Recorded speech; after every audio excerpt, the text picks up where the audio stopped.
Assurez-vous d'être abonné à la chaîne YouTube de Cinémaniacs afin de participer à nos concours, de cliquer j'aime ce contenu si vous appréciez nos épisodes et de nous suivre via nos différents réseaux sociaux. Sur ce, bienvenue à Cinémaniacs.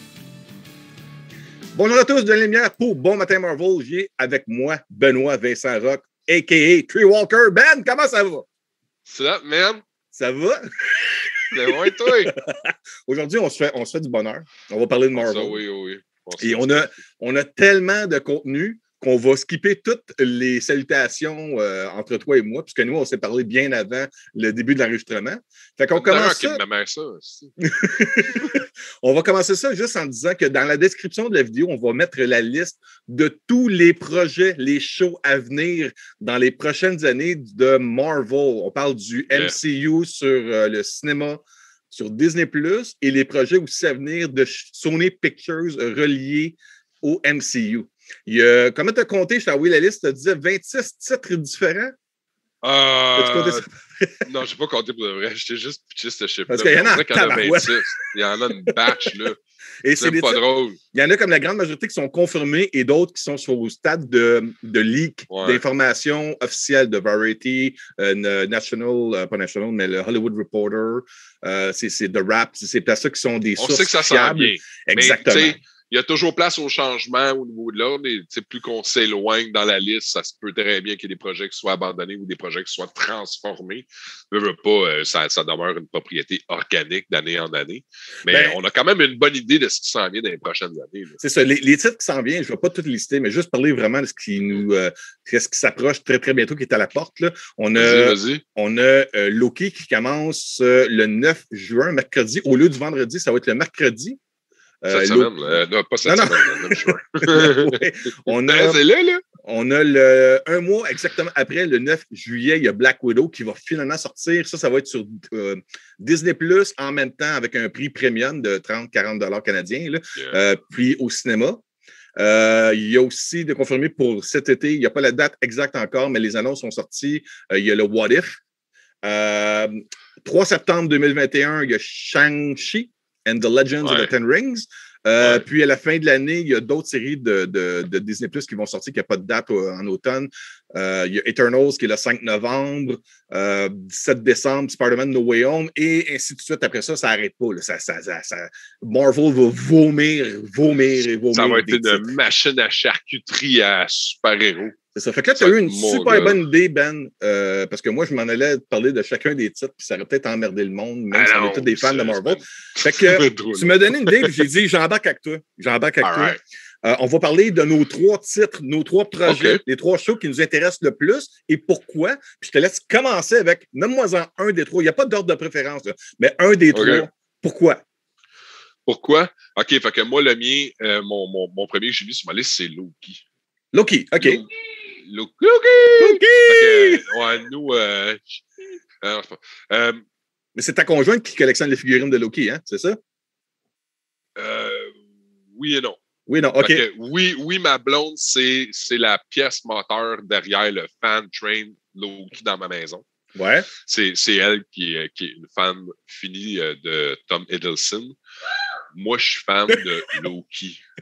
Okay? Loki, pas l'acteur, là, le personnage. Mm-hmm. Moi, c'est lui qui me fait triper. Fait que c'est pour ça que j'en achète souvent des Loki, j'en lis, je collectionne des figurines en concert avec ma copine. Elle a des posters, elle a des pops. Fait qu'on a quand même une belle collection Loki qui s'établit dans chez moi. Mais ça ne change pas le fait que je suis tellement curieux de ce qu'ils vont nous livrer le 9 juin prochain. On va-tu avoir le droit à un Loki pas fin, malin, chiant, truand? On va-tu avoir le droit à un petit peu d'ADN d'anti-héros à l'intérieur de ce cœur-là? À quel point le cube va avoir des... En tout cas, il y a plein... J'ai hâte, je suis vraiment excité. Ouais, parce que dans Loki, pour moi, c'est une pièce moteur de qu'est-ce qui a fait que les Avengers sans marcher, puis Thor sans marcher, puis c'est grâce à ça. Là.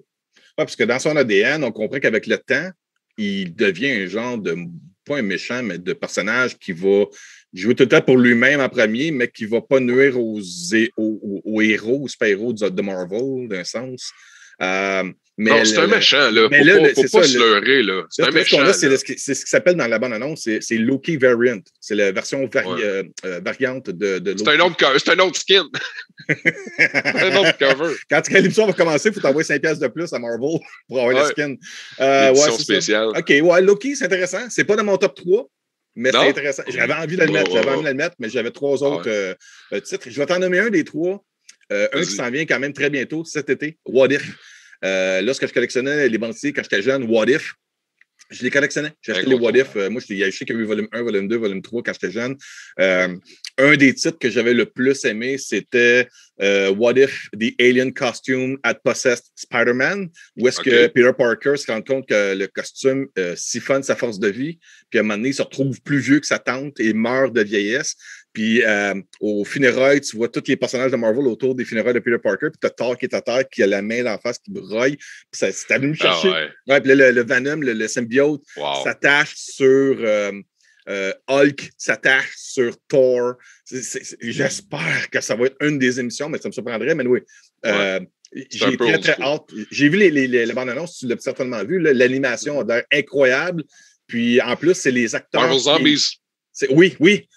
Puis les acteurs qui interprètent les personnages dans les films, c'est eux qui font les voix des personnages animés. Ils font les voix de leurs personnages en petit bonhomme. Ouais, ça va être mon gars. C'est next level animation. Oui. J'ai vraiment hâte. Ouais, non. Fait que moi, c'est un de mes 3 titres. C'est le What If sur Disney+. Moi, je tripe beaucoup d'animation aussi. Là, comme j'attends de très, très bientôt, il va y avoir sur Netflix, il va y avoir Love, Death and Robots qui s'en vient. C'est dans la même lignée, là, du What If, qu'est-ce qui pourrait se passer dans des courtes émissions animées. Là. J'adore ces affaires-là. Quand j'étais jeune, je bouffais des émissions, des films comme Heavy Metal. En tout cas, What If, ça fait partie. Je te laisse là, j'étais comme moi, c'est moi là. What If, c'est un de mes 3 titres. Puis, He's getting sweaty. Ton deuxième titre du MCU? Pour moi, ça se passe en décembre 2022. Décembre 2022 sur Disney+, on va avoir le droit à The Guardians of the Galaxy Holiday Special. Oui, et je comprends en plus le côté clin d'œil que James Gunn a eu en mettant ce titre-là sur le Holiday Special. Ouais, je pense qu'il y a. Pas juste ça, on célèbre le retour de James Gunn.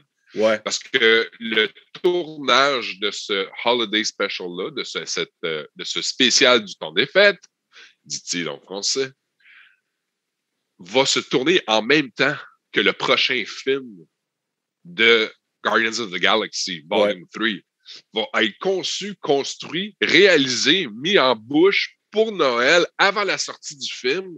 Donc, on va avoir le droit de voir tous nos personnages réunis. Il va y avoir tard là-dedans? Je sais pas, il va peut-être avoir des... En tout cas, j'ai hâte, je suis excité. C'est James Gunn, on sait à quel point il va être bon. J'ai des comptes à régler avec Peter Quill, parce que tant qu'à moi, c'est une merde. Mais bon, non, Peter Quill a foutu la merde. C'était juste mêlé de ses affaires. Il était une sandwich d'être obèse, fait que... non, mais pas l'acteur, là. Le personnage. Je suis équipé de parler, moi. Mais tu sais, parce que c'est à cause de lui que tout a planté dans Infinity War. S'il y avait juste Keep It Cool, là, puis il y avait, mais tu sais, rien de ça serait passé, là. Fait que lui, là, tant qu'à moi, il y a des comptes à rendre là, à la communauté des super-héros. Oui, mais c'est grâce à lui. T'es pas digne pour être un leader, t'es pas digne pour nous mener en bataille, t'es pas capable de garder ton sang-froid, puis tu te barres les idées aussitôt que tu penses à ta. C'est grâce à lui qu'on a un Endgame, tu sais. Oui. Bon. Sorry for the rant. Écoute, il y a 2 petites choses qui sont liées directement pour moi là, quand tu parles du Holiday Special. C'est que moi, mon impression à moi, c'est parce qu'on a comparé, surtout le poster du premier film, on s'entend que tout le monde l'a comparé à Star Wars. Ouais. Quand les critiques parlaient de Guardians of the Galaxy, quand c'est sorti, on disait que c'était le Star Wars du Marvel Universe. Tout à fait. Moi, je pense qu'on fait vraiment un clin d'œil au Star Wars Holiday Special. Special. Et autre chose qui est reliée directement à ce que je te parle là, c'est que j'ai lu dans les comptes Twitter de James Gunn comme quoi qu'il veut avoir, je ne sais pas si ça va être pour Holiday Special, mais je ne serais pas surpris, mais il voulait avoir pour un projet de Guardians of the Galaxy, Mark Hamill en Jedi. Mais wink wink, pas vraiment Jedi, mais un Force user dans les Gardiens de la Galaxie. Fait que moi, mon attente dans ton top 3, c'est là qu'on le voit. Là, c'est qu'on verrait Mark Hamill en Jedi dans les Gardiens des Galaxies. C'est ça, mes attentes. Tu vois, puis il fait juste contrôler la caméra, parce que la caméra, elle tourne, puis là, tu vois Mark Hamill. Fait que là, il fait, puis là, elle se rapproche parce qu'on voit que c'est lui. Puis là, il fait, This is not the droid you're looking for. Puis la caméra se tasse. De quoi de même. Puis, vu la vidéo de musique là, qu'ils ont faite pour la promotion du DVD Blu-ray. Oui, avec Baywatch, là, avec... Ouais, David Hasselhoff, là, la musique. Là, avec David Hasselhoff. C'est clair qu'ils vont s'en faire une. C'est ça, je pense que ça va être ce mood-là dans le Holiday Special. Ça va être moi, j'aime ça. Je trouve que c'est positif. Je trouve que c'est léger. Je trouve que ça va amener beaucoup de ce côté-là de fight qui manquait avec...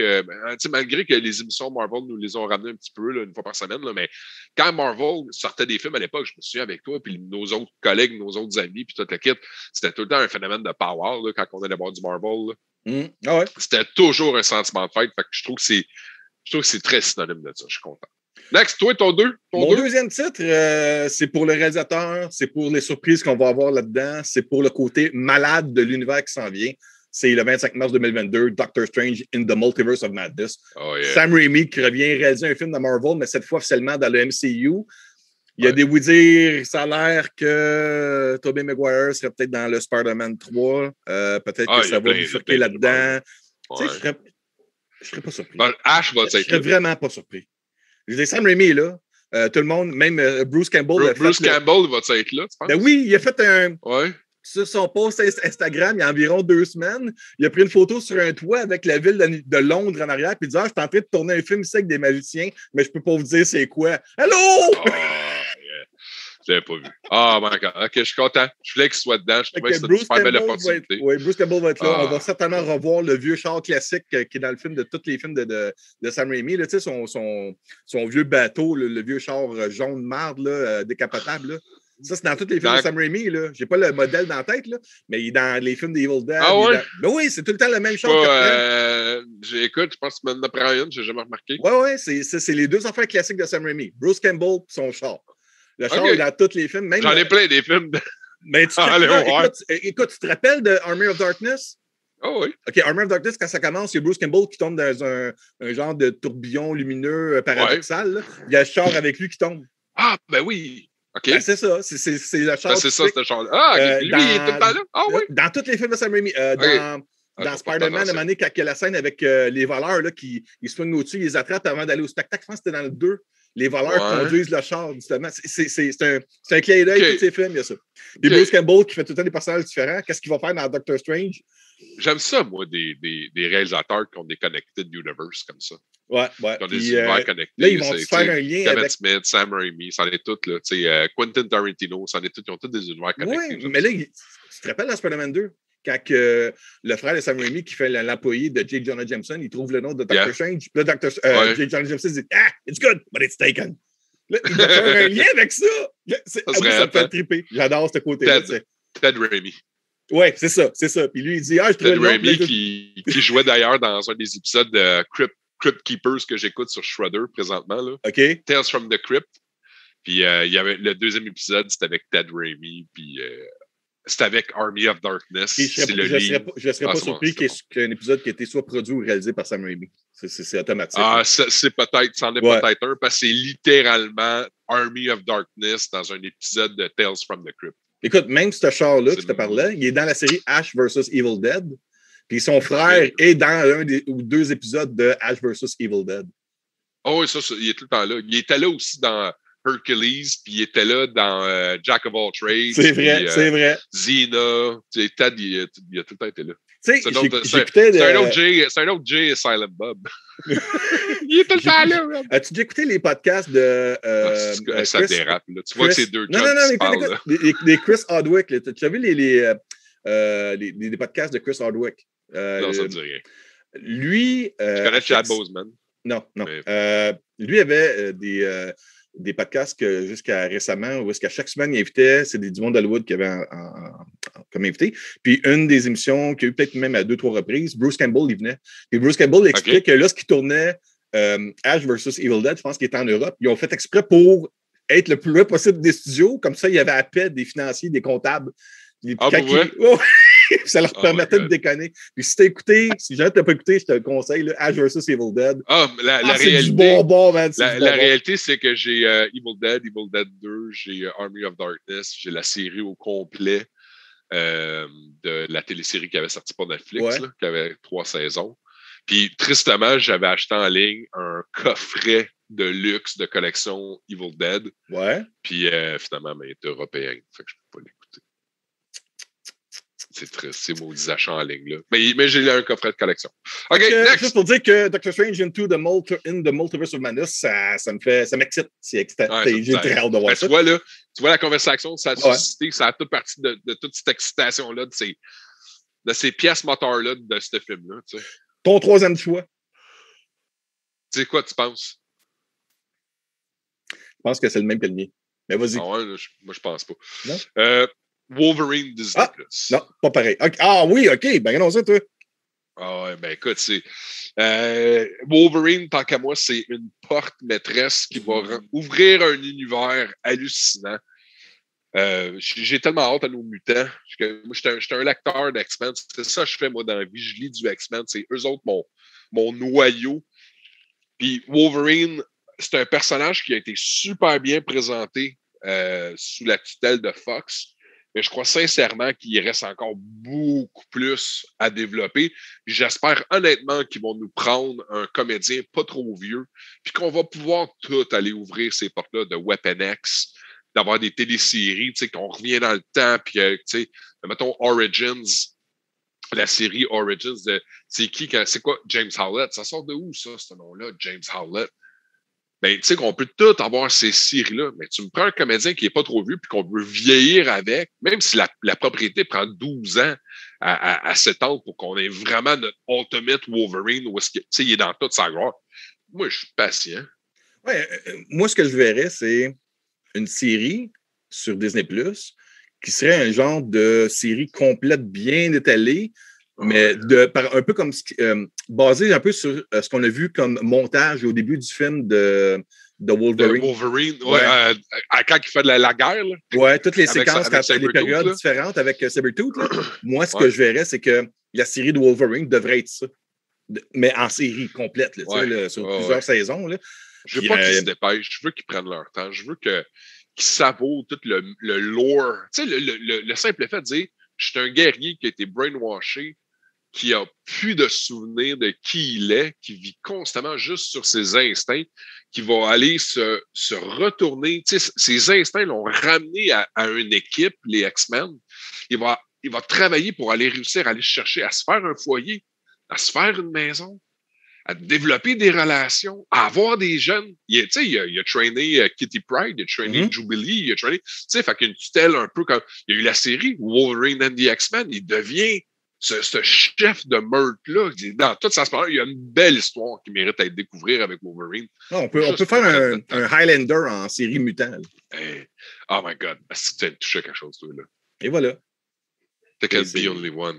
Mais le problème, l'éléphant dans la pièce, comme on dit, là, c'est l'acteur qui va jouer ce rôle-là a des gros souliers. Mais là, en sandales, man, la zican. Non, tu sais très bien ce que je veux dire. Qui va remplacer Hugh Jackman dans le rôle de Wolverine? Ça va être... Je ne sais pas à quel point ça va être bien accueilli. Je pense qu'il va falloir qu'il y ait un communiqué de presse sous forme vidéo où est-ce que Hugh Jackman devrait être présent pour présenter... Oui, il va falloir qu'il endosse l'acteur. Hey there, mate! I'd like you to meet the new... Là, il est fin, il est gentil, soyez doux avec, ou sinon, Berserker Rage! Là, tu le vois. Berserker Rage, ouais. Sneak! Oh my God. Et mon troisième choix est relié avec ce que tu as pris comme ton troisième choix. Moi, je dis c'est Deadpool. C'est Deadpool 3. C'est Deadpool 3. Il n'y a pas de date encore, mais on sait que ça s'en vient parce que Ryan Reynolds, il fait juste... il parle de son alcool, il parle de sa compagnie de téléphone, puis il parle de Deadpool. C'est pas mal les 3 sujets, à part sa femme. Mais sa femme, il ne veut pas trop la mettre public parce qu'il va garder pour lui, tu sais. Ça m'intéresse. C'est lui, je veux voir. Ben écoute, je verrais sa femme jouer The Enchantress, par exemple. Ah oui? Ah. Okay. Anyway. Alanis Morissette? Non. Le personnage d'Enchantress, là, de Asgard. Ouais. Ouais, bon, OK. Ouais. Non, Deadpool Je 3, te mets des traps. écoute, j'ai plusieurs autres personnages que je préfère à Deadpool. Mais pour le côté cinématographique, je pense que Deadpool, c'est de la crème de la crème. Ça fit parfait. Puis là, récemment, c'est pas une rumeur, là. Hugh Jackman a carrément parlé comme quoi, tu sais, avec un policier, je sais pas si tu as vu la vidéo, là, avec un policier, le policier, il dit, écoute, si vous mettez Hugh Jackman dans le film de Deadpool, je donne pas de ticket. Il est en train de faire son retour à l'idée de peut-être jouer dans un film avec Moi, je le Ryan vois Reynolds. capable de le faire. Je le vois capable de le faire. C'est la seule chose que. Il faudrait que tu me le présentes comme un one-shot. Tu comprends? Dans les BD, on a ça des fois, là, des one-shots. Ouais. Il y a un début, il y a une fin, merci, bonsoir, c'est tout. C'est des années que les gens voulaient avoir Hugh Jackman, Ryan Reynolds. OK, tiens, bang, je te le donne, mais c'est pas canon. Hey. C'est dans le même univers qu'un What If. J'ai un flash, là. Je t'en parle de même, là. Je te dis, je viens vraiment de penser à ça. Qu'est-ce que tu penserais si Ryan Reynolds a réécrit un scénario où est-ce que le film de Deadpool 3 servirait à introduire le nouveau Wolverine, puis tu as Hugh Jackman qui joue Hugh Jackman dans le film. Tu comprends ce que je veux dire? Ouais. Tu sais que t'aurais Hugh Jackman. Qui, lui, va céder sa place pour laisser. Puis tu sais que Deadpool serait comme non, toi, t'es l'acteur qui jouait Wolverine, ça, c'est le vrai Wolverine. Tu sais, de quoi de même, là? Dans Deadpool 3. Non! You have to choose one, Wade. You have to choose one. Là, il prend le jeune. Tu sais, parce qu'il demande des belles petites fesses. Genre. Ah, mais il y a un potentiel de faire plus de cash. J'étais quoi de même? Ouais, là, tu sais. Mais ça voir les big guns. Ah, ouais. I like it. me semble que ce serait une bonne idée. Anyway, Deadpool 3. Fait que je refais un récapitulatif. Tes 3 titres à toi, c'est. Vas-y. Loki. Guardians of the Galaxy Holiday Special. Puis la télésérie sur Wolverine. OK. Puis moi, c'est la série What If, le film Doctor Strange in the Multiverse of Madness et Deadpool 3, qui n'a pas de date encore, mais qui va arriver, je dirais, d'ici fin 2023, début 2024, d'après moi. Ça ne peut pas être bien plus long. Là. Ils travaillent déjà dessus. Là. Ça fait que ça ne peut pas être loin. Là. OK. On a eu du fun. Puis là, je te laisse ton fun à toi, vu que j'étais avec moi juste une semaine sur deux. J'aimerais ça t'avoir toutes les semaines, mais je n'ai pas les moyens de te payer.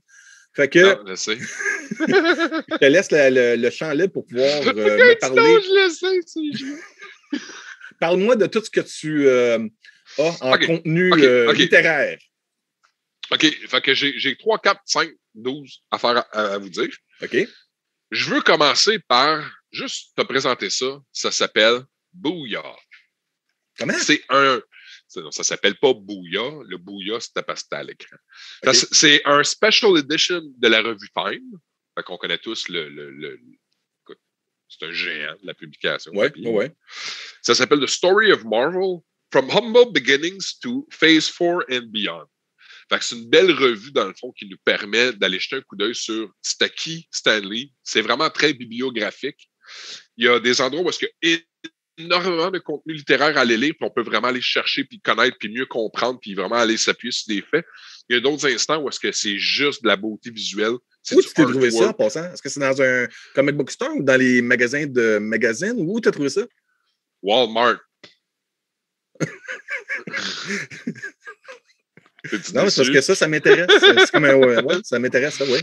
Puis à la fin, ben, tu sais, ma crainte, c'était là, c'est comme, ils vont nous amener jusqu'où, mais c'est vraiment là. C'est Love and Thunder, c'est Black Panther 2, Ready for a Reboot, Guardians of the Galaxy.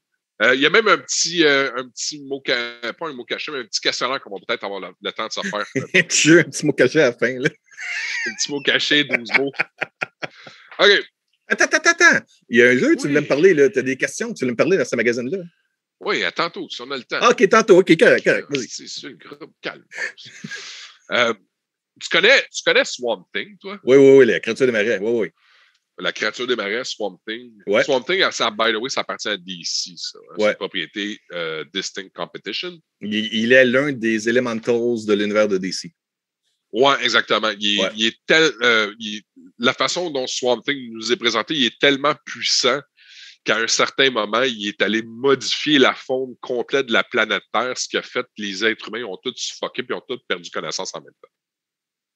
Oh, okay. Ouais! Ah, ça c'est cool! Sacrément, ça! Oh!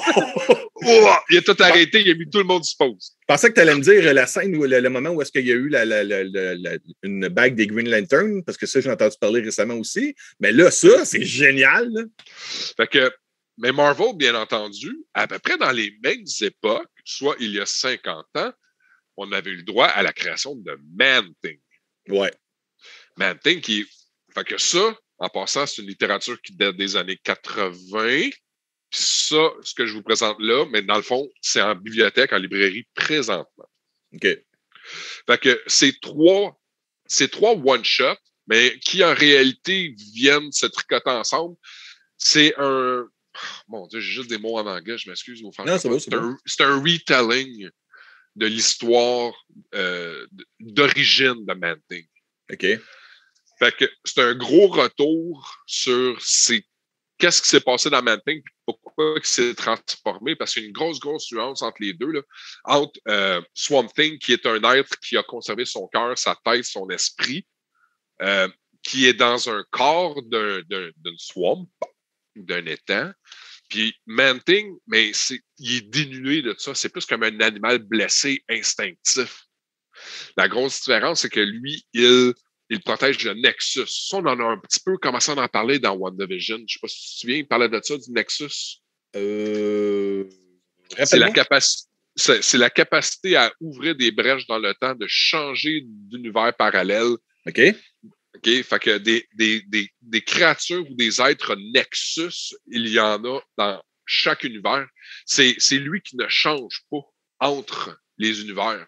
Fait que si je roule dans cette porte-là, je vais aller retrouver Man-Thing. Ah, OK.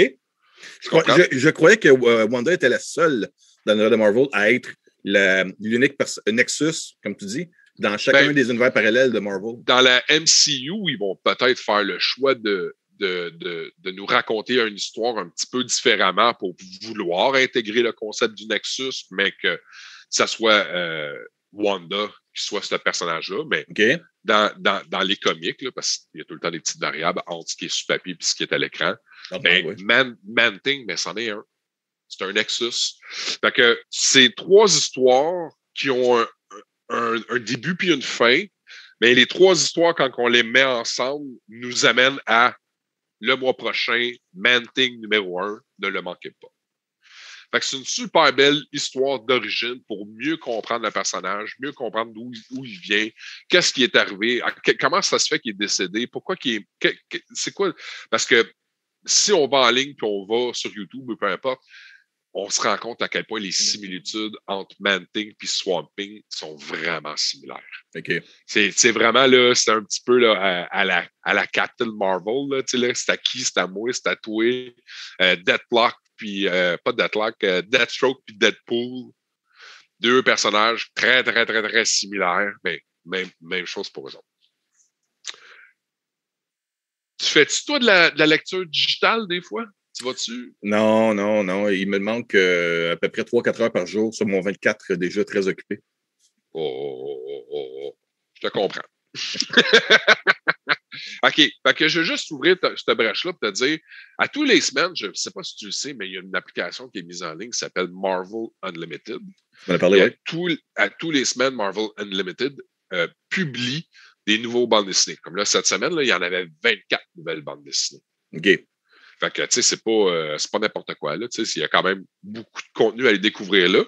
Puis cette semaine, le top 3, c'est X-Men numéro 17, Wolverine numéro 9, puis Excalibur numéro 17. Donc, les mutants ont encore la cote. C'est trois titres mutants. OK. C'est eux autres qui ont le top of the food chain. Dans le top de la chaîne alimentaire. C'est les trois qui ont du gravy pour Marvel Comics. OK. Ben, tu sais, les chiffres ne mentent pas, là. Les gens sont attirés par les mutants, sont attirés par ce concept-là. Ça ne date pas d'hier. Puis cette semaine, en bibliothèque, on a eu le droit à Marauders numéro 20. OK. Puis ça devient difficile ces temps-ci de pouvoir dire je ramasse juste un numéro puis j'ai une histoire de A à Z ou comment est-ce que, tu sais, où je commence, quand j'arrête, peu importe. Marauders numéro 20, si tu es un fan de Storm, tu vas adorer ce numéro-là. OK. Est-ce que c'est une réimpression d'une vieille histoire avec les Marauders ou parce que le non, Mohawk, c'est un look d'antan, les années 80, ça de. Fait que c'est un petit rappel de l'époque Chris Claremont. Ouais. Mais tu vois que dans le bas, il y a Storm d'aujourd'hui. Ça fait un rappel à le passé, dans le fond. OK, mais c'est de quoi qui se passe dans le présent, là, cette histoire-là? C'est un souper. C'est un souper sur un navire où est-ce que tu as une table de gens. Fait que tu as Pyro, tu as Kitty Pryde, Emma Frost, Nightcrawler, Callisto. Je ne sais pas si tu viens d'X-Men. Ouais. Callisto sont tous là et sont tous en train de lever leur verre à Storm.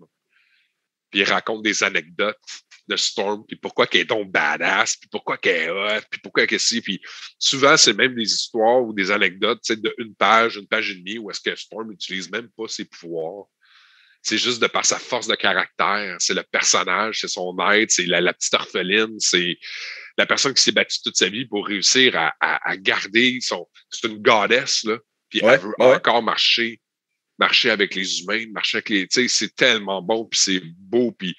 Fait que ça, c'en est un livre que n'importe qui peut aller ramasser présentement. Il y en a plein de disponibles. C'est sorti cette semaine. Chat-cache. Mais ça, c'est concentré sur Storm, malgré que le titre, c'est Marauders. Oui, parce que Marauders, dans le fond, c'est l'équipe de Kitty Pryde. Présentement, dans la grande histoire des X-Men, ce sont pas tous les mutants qui sont capables de se rendre à l'île de Krakoa. Puis c'est pas nécessairement tout qui est capable de se rendre à Krakoa. Par exemple, la caisse de whisky de Wolverine qui veut avoir de Madripoor, mais il n'est pas capable de l'avoir. Fait qu'il va envoyer Kitty Pryde avec son vaisseau. Parce que c'est un bateau, là. Quand je dis un vaisseau, là, c'est avec des voiles. Ouais. Puis elle va aller chercher les mutants qui sont pas capables de se rendre à Krakoa, va aller faire des commissions, va aller... Puis c'est toutes ces aventures-là, un peu de pirates. Kitty Pryde est dans le import-export, c'est ça? Import-export, tout à fait. Fait que Marauders, pour moi, c'est un titre que j'aime depuis le numéro 1. Depuis le numéro 1, puis là, on est rendu à le numéro 20, là. Ça garde la cote tout le temps. C'est bon, constant. Il y a eu des surprises hallucinantes dans ce titre-là. C'est comme, oh my God! C'était vraiment bon. C'est écrit par Duggan aussi, hein, c'est pas n'importe qui. Ce que j'ai tout le temps oublié de te parler ou de te demander, excuse-moi, et lorsqu'on parle des comics, j'aimerais avoir ton point de vue du côté artistique aussi, le dessin, l'artiste, parce que tu me parles beaucoup de l'histoire, les personnages, mais le point de vue du dessin, parce que des fois, tu as des dessinateurs qui sont assez poches, puis ça l'ôte un peu l'attrait, même si l'histoire est bonne. Je veux savoir à peu près ton point de vue par rapport à l'artiste de ce Marauders. Fait que, en réalité, il y a quatre aspects à la bande dessinée qu'il faut regarder. Tu as le côté écrivain, tu as le gars qui fait le dessin, tu as le gars qui fait les couleurs, tu as le gars qui fait l'ancrage. Ouais, c'est ça. L'ensemble de tout ça va te donner ça. OK. Fait que moi, quand on parle juste du artwork, pour moi, je vais aller juste me concentrer sur le gars qui fait le dessin. Pas la coloration, puis pas le inking. Mm-hmm. Quand le artwork n'est pas à la hauteur de mes attentes, je vais souvent décrocher. Mais si l'histoire est bonne, je vais être capable de power through. Je vais être capable de me rendre jusqu'à la fin parce que l'histoire est captivante. Même si le artwork était comme c'est bien mauvais, c'est pas bon. Ou quand il y a un numéro 1, numéro 2 qui est fantastique, là, le numéro 3, il y a un changement d'artiste, puis que là, en bout de ligne, ça casse le mood total. Ouais. Ça casse le momentum total. Fait que moi, j'aime pas ça. Mais à l'inverse, si un livre est super beau visuellement à regarder, mais que l'histoire est médiocre, je suis pas capable. Je m'excuse. Je suis pas un enfant. Non, c'est ça. Ce qu'il faut, c'est un bon balancement des deux, le côté visuel et le côté scénario. Mais ce que je veux savoir, c'est, lorsque tu me parles des comics, peut-être aussi ton point de vue du côté artistique. C'est-dire, l'histoire est bonne. Je t'ai envoyé des images, on les a pas présentement à l'écran, mais on va les voir plus tard. Là. Je t'ai envoyé des images de artwork. Moi, l'expression que je vais utiliser, ça, c'est on point. Okay. Ça veut dire que ça ne crée pas de fracture ou d'arrêt. Je me sens pas déchiré d'histoire parce que visuellement, c'est pas attirant. Ça, super beau. Ça, super beau. Visuellement, c'est attirant à l'œil. Il n'y a rien de sanglant. Il n'y a pas de... Tu sais, des fois, on voit ça, les mâchoires carrées, là. Quand tu regardes Batman, c'est une chose, là, mais dans d'autres, c'est pas beau, là. Non, mais c'est parce qu'il y en a qui vont accentuer le côté sombre avec beaucoup d'encre noire. Ouais. Il y en a d'autres, ça va être très caricature, Todd McFarlane. Il y en a qui ne seront pas capables de dessiner des pieds, Rob Liefeld. Il y en a qui vont avoir, je ne sais pas pourquoi, ils vont avoir un look. Art, tu vois, des fois, il y a des artistes comme Chris Boccello, qui est un grand artiste qui a travaillé sur plusieurs titres X-Men, dont Generation X. Lui, tu me le mets sur un titre non-stop Spider-Man, c'est ça qu'il fait présentement. Mm-hmm. Tu me le mets, je suis captivé. Right? Boom. C'est Chris Boccello. Tu prends 2 secondes. Je fais juste regarder la couverture, je me rends compte que c'est lui, je suis instamment captivé, je veux voir exact. Peu importe ce qu'on est, parce que c'est Chris Boccello. Adam Kubert qui fait Wolverine présentement, c'est un peu le même. Ça fait longtemps qu'il travaille sur. Il adore Wolverine. Ouais. Il y a un côté plate, par exemple, aussi, que quand tu as ton artiste préféré sur un cover, tu le prends, tu l'ouvres, puis c'est pas lui qui fait là-dedans. C'est bon. Ouais, là, c'est ça. Là, faut que tu saches que c'est ta jette. Là, tu peux pas te faire pogner. Fait que ça s'appelle The World of Marvel Trivia. Le monde de Marvel selon le trivia. Oui. Est-ce que tu veux que je te lise les questions en anglais ou tu veux que je te les traduise? En anglais. Les gens qui. En anglais, on fait pas un show qui s'appelle Bon Matin Merveille. On s'appelle Bon Matin Marvel. Parfait. Who created Captain America? OK. Martin Goodman, Stanley Jack Kirby, Stanley Steve Ditko, Joe Simon and Jack Kirby. C'est le deuxième. Jack Kirby deuxième. Puis Steve Stanley. Stanley Jack Kirby. Ah ouais, tu penses? Ben ouais. Bon, ma blonde a dit 3. Ma blonde a dit 3. Stanley, non. Steve Ditko. Steve Ditko puis Stanley, c'est Spider-Man. Ça. OK. Fait c'est D, comme ma blonde. Elle a dit non. 4. D. C'est Joe Simon et Jack Kirby. Stanley n'a rien eu à voir avec la création de Captain America. OK, il n'a peut-être pas créé le personnage, mais il écrit les scénarios pour les comics. OK, c'est correct. Stanley a écrit beaucoup d'histoires de Captain America dans son temps, mais il n'est pas le créateur. OK.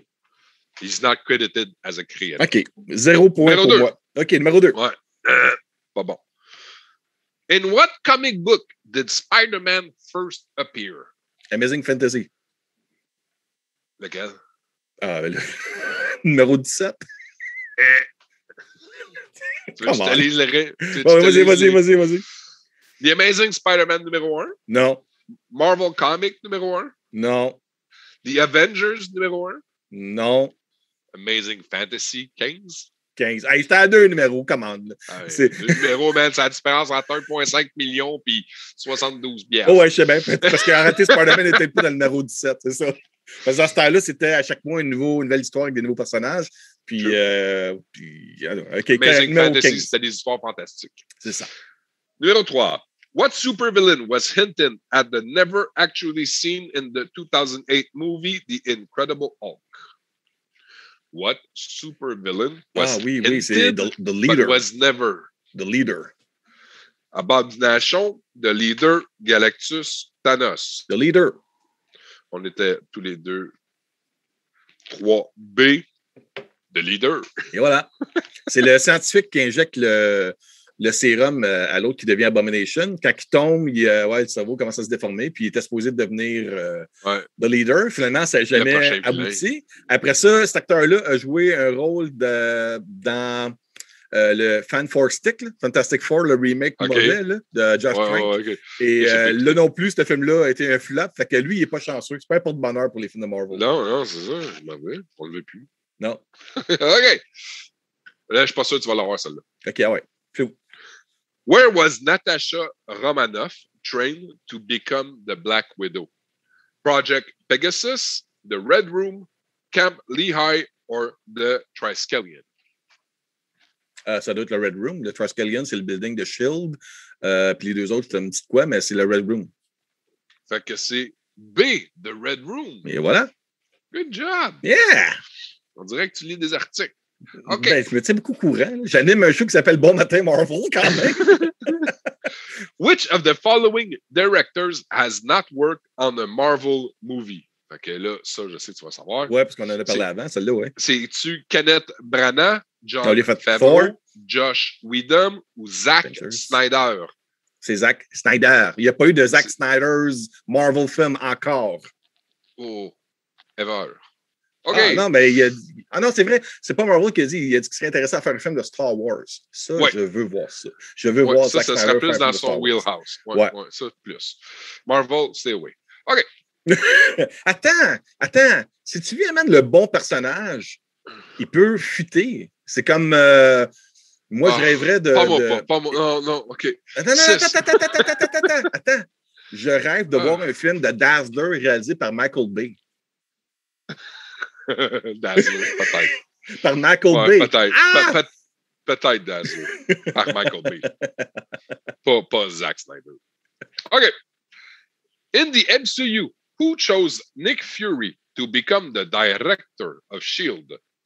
Thaddeus Ross, Phil Coulson, Alexander Pierce ou Jasper Sitwell? Alexander Pierce. Toi, tu penses que c'est Alexander Pierce? Ouais, joué par Robert Redford dans Captain America The Winter Soldier. C'est là qu'on apprend toute l'histoire. Je ne savais pas s'il parlait du film ou des BD. OK. Ben là, ça doit être du film, d'après moi. Ouais, ben c'était du film. Fait que oui. Ça, c'est bon. T'as raison. Je monte de ton estime. Hein? Je le vois, là. Un peu, oui. In what MCU movies was Doctor Strange first reference? Ils l'ont même pas. Captain America, The Winter Soldier. Sur le toit, alors qu'il interroge l'autre, il nomme des noms comme quoi Zola est en train il est capable de prévenir l'avenir avec l'algorithme mathématique. Il est capable de prévoir telle personne, et Stephen Strange, puis c'est comme, oh my God, il parle de Stephen Strange! Et voilà. Oui, mais il en avait déjà parlé dans Spider-Man 2 avec Ted Raimi. Non, là, c'est... Jay Jonah, puis... On parle du MCU, là. Ah, OK. True or false? Vrai ou faux? Vrai ou faux? Vrai ou faux? In the comic books, Ultron was created by Hank Pym, the original Ant-Man. True. Is that true? That is true. Eh oui. I knew that was true. Okay. Which supporting character only appeared in one movie set in the Marvel Cinematic Universe? Okay. Betty Ross, Jane Foster, Darcy Lewis, Sharon Carter. Betty Ross. Ça, tu dis que c'est Betty Ross? Oui, elle a été juste dans Incredible Hulk. Elle a été juste dans... J'en parlais mon Dieu. C'est quoi son nom? Liv Tyler? C'est Liv Tyler, la fille de chanteur de Aerosmith. Ouais. Steven Tyler, ouais. Et je rêve de revoir cette actrice-là jouer Betty Ross, la voir revenir, puis toi aussi, hein? Ouais. Il me semble que ça serait un bon... Parce que là, il parle de ramener Abomination avec les Thunderbolts, quelque chose comme ça. Puis là, je me dis, ben, pourquoi tu serais... dans She-Hulk? Oui, je pense que c'est dans She-Hulk. C'est ça, oui, il était confirmé. Dans She-Hulk? Fait que ramène Betty Ross. J'aimerais son père est là. Son père est là. Oui, je ne serais pas surpris qu'on l'ait et qu'elle débarque avec un big dick in the room. Là. C'est une big star, elle, là, pour moi. Là, c'est une... Man, c'est Liv Taylor. Mais ouais. C'est avec un soundtrack de Aerosmith, là, oui. Mais pas celle de Armageddon. Okay? Non. Tu prêt? Dernière question? Oui, vas-y. J'adore ça. On devrait faire ça plus souvent, ça. What company has owned Marvel since 2009? Disney Corporation. Toy Biz? 20th Century Fox? Non. Sony? Non. The Walt Disney Company. Et The Walt Disney Company. Et oui. Et ils ont quand même fait une bonne job si on compare avec ce qu'ils ont fait depuis qu'ils ont acheté Lucasfilm. On s'entend là-dessus? Moi, tu ne m'entendras pas chialer. Je suis un Disney bitch. Disney whore. Disney whore. Tu as décidé que sous le même toit, tu allais me produire mes propriétés favoris, Star Wars, Marvel, Disney. Yeah, OK. Pixar, OK. Là, tu as l'eau. En plus de ça, tu me donnes Discovery, National Geographic. Ouais. I'm set. I'm good. Puis tout le contenu qui est maintenant au Canada disponible sur Star, là, c'est hallucinant. C'est juste que j'ai l'impression que lorsqu'ils ont acheté Marvel Studios, parce que Marvel Studios était un studio indépendant qui avait une entente de distribution avec Paramount Pictures pour un nombre X de films, et Paramount n'a pas eu la vision d'acheter le studio. Ils ont juste fait une entente de distribution, puis ils n'ont pas eu la vision, fait que se sont fait donner le pion. Disney est arrivé, ils ont fait tasse-toi, toi. tout à toi. Nous autres, on va les acheter. Nous autres, on voit le potentiel, puis on a le cash pour pouvoir gonfler cette affaire-là. C'est ça. Partir la machine d'aplomb. Ouvrir la machine. Puis, ils ont acheté un produit, le gâteau tout fait, le crémage, les cerises, les fraises, tout est dessus, tout est fait. Tandis que Lucasfilm était en transition. Quand ils ont acheté Lucasfilm, George Lucas venait de nommer Kathleen Kennedy. Il n'y avait pas de projet vraiment de préparé. Il y avait des idées, des concepts. Puis ils ont acheté une affaire tout croche. Ils ont acheté un branding connu. Ils ont fait leur dance sur George Lucas. Ils ont fait les danses Star Wars, puis quand ils ont fait Marvel, ils ont dit on sait plus où est-ce qu'on s'en va. Marvel, ils ont acheté quelque chose que Marvel a fait qu'à nous autres. Si tu nous achètes, on a ça. Je suis tellement content, man. C'est ça la différence. Ouais. Ça me permet de... Tu sais, mon 13-year-old boy là, qui vit en moi, là, il est vraiment fier. J'ai de la belle littérature, il y a des bons programmes, il y a des bons jeux, il y a des belles... Écoute, c'est le temps parfait pour être un Marvel fan, pour être un Disney fan. C'est le moment comme un autre de juste triper.